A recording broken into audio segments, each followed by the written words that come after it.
నమస్తే, welcome to Abhinav Bharat. Kadambari జత్వాన్ ఇప్పుడు AP రాజకీయాల్లో క్యాబినెట్ తీర్మానాల కన్నా ఎక్కువ చర్చించుకుంటున్న పేరు ఇది.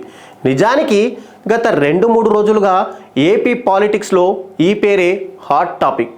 వివరాల్లోకి వెళ్తే ముంబైకి చెందిన ఈ సినీ నటి కృష్ణా జిల్లాకు చెందిన వైఎస్ఆర్ కాంగ్రెస్ పార్టీ నాయకుడు కుక్కల విద్యాసాగర్ తనను వేధించాడు అంటూ ఆరోపించడంతో ఈ కథ అయితే మొదలైంది. అక్కడి నుంచి అనేక మలుపులు తీసుకుంటూ సజ్జల రామకృష్ణారెడ్డి చుట్టూ తిరిగి ఇప్పుడు ఇద్దరు పోలీస్ బాసులు టార్గెట్గా దూసుకుపోతుంది. ఈ మొత్తం వ్యవహారం వెనుక అత్యంత శక్తివంతమైన వ్యక్తులు ఉన్నారని జత్వాని ఆరోపించడం కొత్త అనుమానాలకు తావిస్తుంది. మరోవైపు కాదంబరి జత్వాని వెనుక కొందరు అధికార కూటమికి చెందిన వ్యక్తులు ఉన్నారని, వారి ప్రోద్బలంతోనే ఆమె ఇలాంటి ఆరోపణలు చేస్తున్నారనే వాదన కూడా రాజకీయ వర్గాల్లో వినిపిస్తుంది. ఈ కేసు విచారణను మళ్ళీ తిరగదోడి వైసీపీ నాయకులను ఇబ్బంది పెట్టడమే లక్ష్యంగా ప్రభుత్వం ఉన్నట్టు వార్తలు వస్తున్నాయి. కృష్ణా జిల్లాకు చెందిన వైఎస్ఆర్ కాంగ్రెస్ పార్టీ నాయకుడు కుక్కల విద్యాసాగర్ ముంబైకి చెందిన సినీ నటి కాదంబరి జత్వానితో వివాహేతర సంబంధం కొనసాగించారని, ఆమె తనను పెళ్లి చేసుకోవాలని కోరడంతో విద్యాసాగర్ ఆ గొడవ నుంచి బయట పడేయాల్సిందిగా వైసీపీ పెద్దలను ఆశ్రయించారని పత్రికల్లో వస్తున్న కథనాల సారాంశం. ఆ తర్వాత సజ్జల రామకృష్ణారెడ్డి జోక్యం చేసుకొని విజయవాడ నగర పోలీస్ కమిషనర్ కాంతి రాణా తాతాను ఆదేశించడంతో ఒక ప్రత్యేక పోలీస్ బృందాన్ని ముంబైకి పంపించి ఆమె కుటుంబ సభ్యులందరినీ అరెస్టు చేయించి తీసుకువచ్చి జైల్లో పెట్టారనేది దానికి కొనసాగింపు. అయితే ఈ ఆరోపణలు సజ్జల రామకృష్ణారెడ్డి ఖండించారు. తప్పుడు ఆరోపణలు చేసిన వారిపై చట్టపరమైన చర్యలు తీసుకుంటామని హెచ్చరించారు కూడా. ఈ వార్త రాజకీయంలో మరింత ప్రాధాన్యత సంతరించుకోవడంతో జత్వాని మీడియాకు మరిన్ని వివరాలు అందించారు.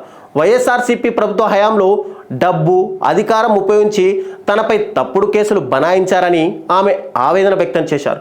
తన తల్లిదండ్రులను సైతం తీవ్ర వేదనకు గురి చేశారని, 6 కోట్ల రూపాయల విలువైన తన ఇంటిని, కుటుంబ సభ్యుల బ్యాంకు ఖాతాలన్నీ సీజ్ చేసి వేధించారని వాపోయారు.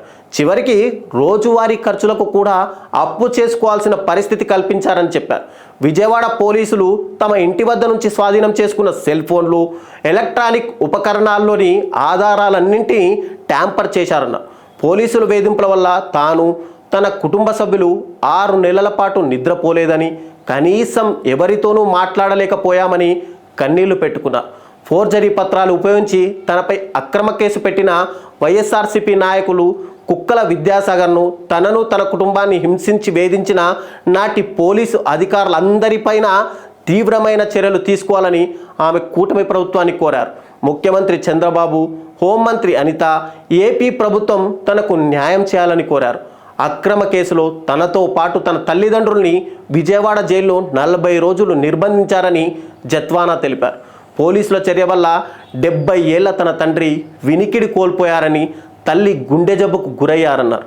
వారు చనిపోతే ఎవరు బాధ్యత వహిస్తారని ఆమె ప్రశ్నిస్తున్నారు. తన కుటుంబాన్ని చంపేస్తామని, తనకు కనిపించకుండా చేస్తామని ప్రతి ఒక్కరూ బెదిరించి తన నోరు మూయించేందుకు ప్రయత్నించారన్నారు.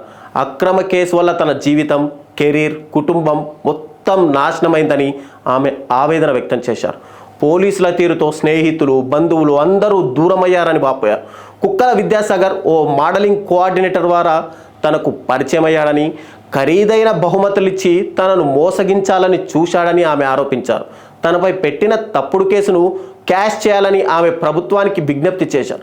ఇదిలా ఉండగా ఈ కేసుపై పోలీసు ఉన్నతాధికారులు అంతర్గత విచారణ ప్రారంభించారు. కాంతి రాణా, విశాల్ గున్నిలకు సంజాయిషీ నోటీసులు ఇవ్వడానికి ముందు అసలు కేసుకు సంబంధించిన పూర్తి వివరాలు తెలుసుకునే పనిలో నిమగ్నమయ్యారు. కేసు సిడి ఫైల్ను పరిశీలించడంతో పాటు ఇబ్రహీంపట్నం ఇన్స్పెక్టర్ సిపి రాజశేఖర్ బాబు ఆరా తీసినట్టు తెలుస్తుంది. జగ్గయ్యపేటలో భూమికి సంబంధించిన లావాదేవీలను పోలీసులు పరిశీలిస్తున్నారు. ఫోర్జరీ డాక్యుమెంట్ ఎలా వచ్చిందనే కోణంలో ఆరా తీస్తున్నారు.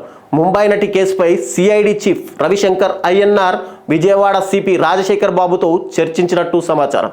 నాణ్యానికి మరోవైపు చూస్తే ఈ ముంబై మోడల్ మొదట ఏషియన్ పెయింట్స్ మాలవ్ దానిపై కూడా 2021లో కేసు పెట్టారు. ఆ సందర్భంగా వాళ్ళ మధ్య ఏదో ఎఫ్ఐఆర్ ఉందని సోషల్ మీడియా కోడై కూసింది. ఆ తర్వాత 2 ఏళ్లకు సజ్జన్ జిందాల్పై కూడా ఇదే నటి రేప్ కేసు పెట్టడంతో ఆ కేసు ఫాల్స్ అని పోలీసులే తేల్చినట్టు సమాచారం. ఇప్పుడు ప్రముఖ వ్యాపారవేత్త కుక్కల నాగేశ్వరరావు కుమారుడు కుక్కల విద్యాసాగర్పై తనను నమ్మించి మోసం చేశాడని గట్టిగా నిలదీయడంతో అప్పటి వైసీపీ నేతలు పోలీసులను అడ్డుపెట్టుకొని వేధించాడని ఆరోపణలు చేస్తున్నారు.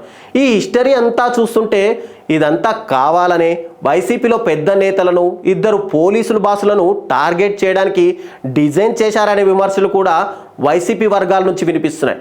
ముందు ముందు ఇది ఎలాంటి టర్నింగ్ పాయింట్ తీసుకుంటుందో చూడాలి మరి. నాయకులారా, మీ పనితనం మీ అధినాయకులకు తెలియజేయాలనుకుంటున్నారు. ప్రజలారా, మీ సమస్యలను మీ నాయకులకు తెలియజేయాలనుకుంటున్నారు. ప్రజా సమస్యల పరిష్కార వేదిక మీ అభినవ్ భారత్.